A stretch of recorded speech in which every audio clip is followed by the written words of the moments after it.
there's one standing. What is it? One? I gotta make sure it's all in place here. Because the last thing you want to do is a camera like this, you know, the one that.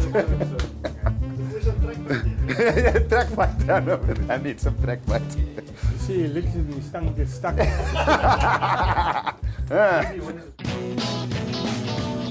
Well, take a ride with me, let's cruise through the neighborhood. I got a fine tune machine under the hood. We'll put some pressure on the pedal, let's see what she can do. Well, come along with me, I've got a place for you. Such a beautiful day, the sun is shining through. Let's put the radio on and play our favorite tunes. Come along and ride with me.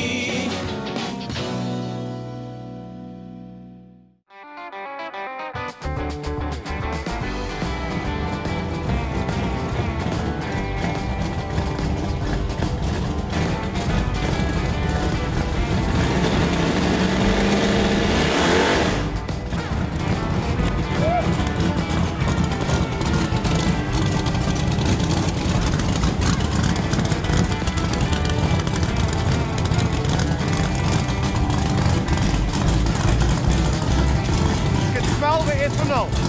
It doesn't smell like fuel at all. My feet stopped hurting now. It's so loud. My feet hurt. Welcome back to Kurt Loves Cars. Today we visit Willie, as he is affectionately known on the South African drag racing circuit. To everyone else, he is Mr. Willie Nel, SA drag racing legend and general nice guy. Well, okay, just to put this into context, I've been watching this guy race for ages. I'm such a big fan. Does it show? Really? Does it? I remember your car. I'm a track guy myself, so I remember the maroon Can-Am handing out carrots like it was going out of fashion.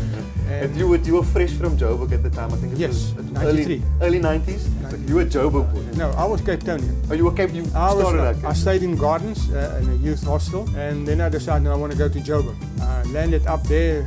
The 2 years became 20 years.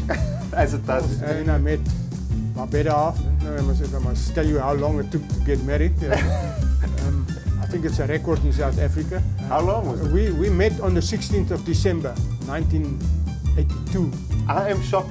As a guy, you remember that. That's impressive. 1982, and we got married on her birthday, the 20th of January. So how long did you know each other? 4 weeks. So to say it's impulsive was an understatement. I think it was love at first sight. Oh, fantastic! And it stayed like it. She's my better half, as I say. With her, I don't think it would have ever been the same without her. So we are with Willie Nel's boss, the real person in charge over here. She's also the pit crew, the pit chief, and the track bike person. And rumor has it, this is Louise Nel, by the way. Please tell everybody. Hello, everybody. Louise Nel has been known to go shopping with this race car.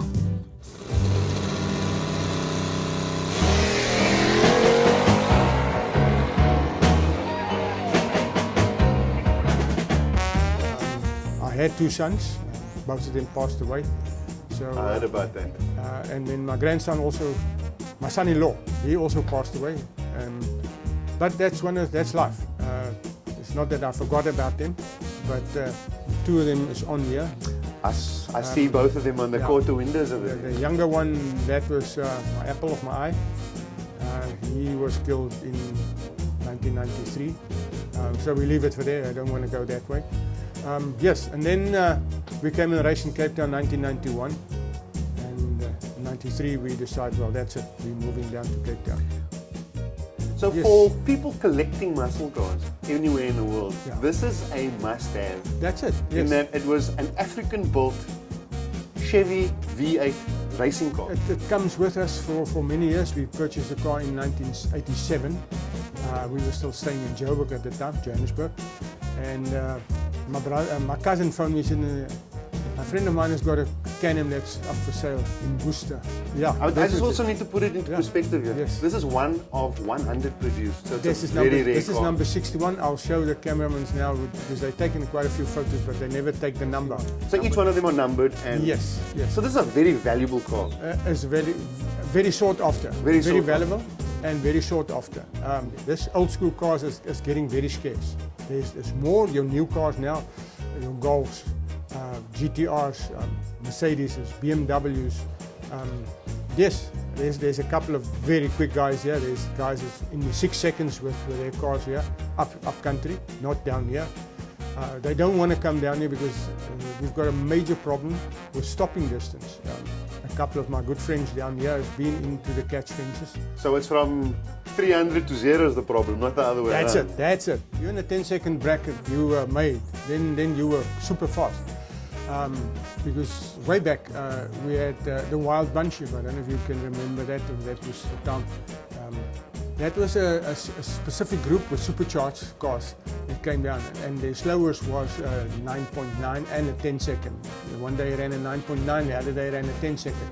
Now, just to put that into perspective, to run anywhere close to 10 seconds takes quite a bit of effort. It takes some doing. Those days it was quite difficult to get there. These days it's easy because you can buy a street car that can run low 10s these days.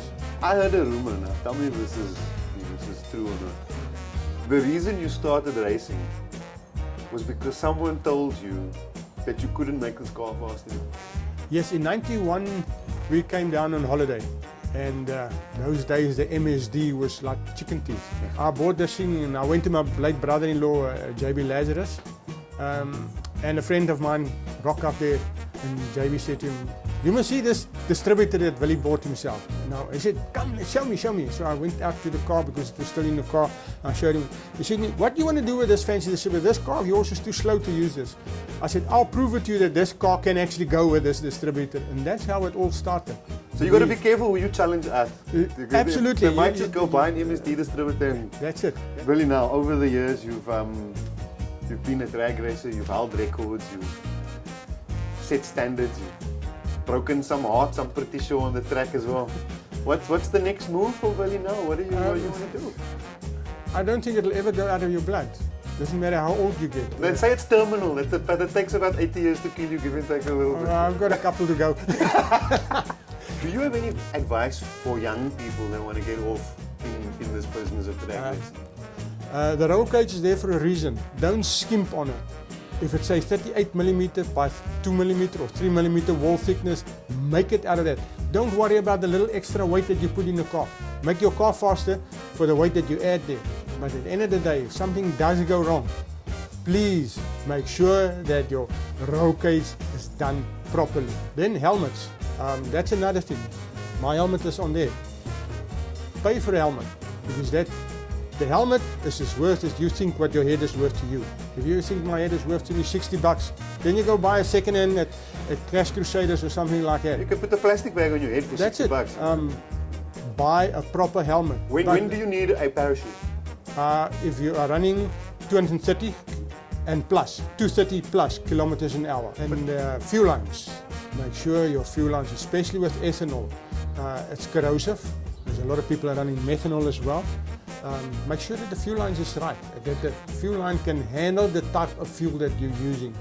Man, I can't thank you enough for taking the time out and chatting to me. Thank you very much, Mr. Willie Nel. Good, thank you very much. I really appreciate you guys coming out and all the cameramen here that's smiling so brightly at us.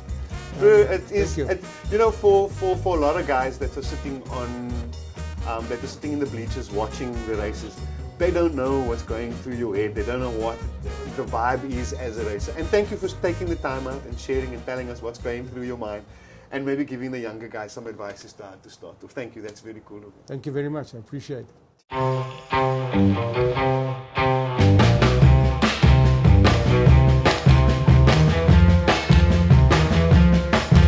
This is a very special moment here. We're going to start this. Louise is priming up the carburetors over there with some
Bro, now, I'm sure the neighbors, there's been suburbia here, bro. The neighbors are gonna love you, Willie, They for do, that over there. because they come and ask me, when do you start the car again? You bring some people over, we'd love to see it. Yes.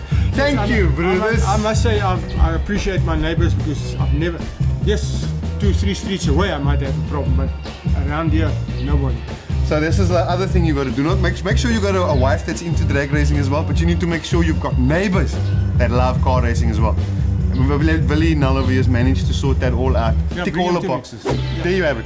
This is what Kurt Loves Cars is all about. It's about not only the cars, the cool cars, but the people that build them.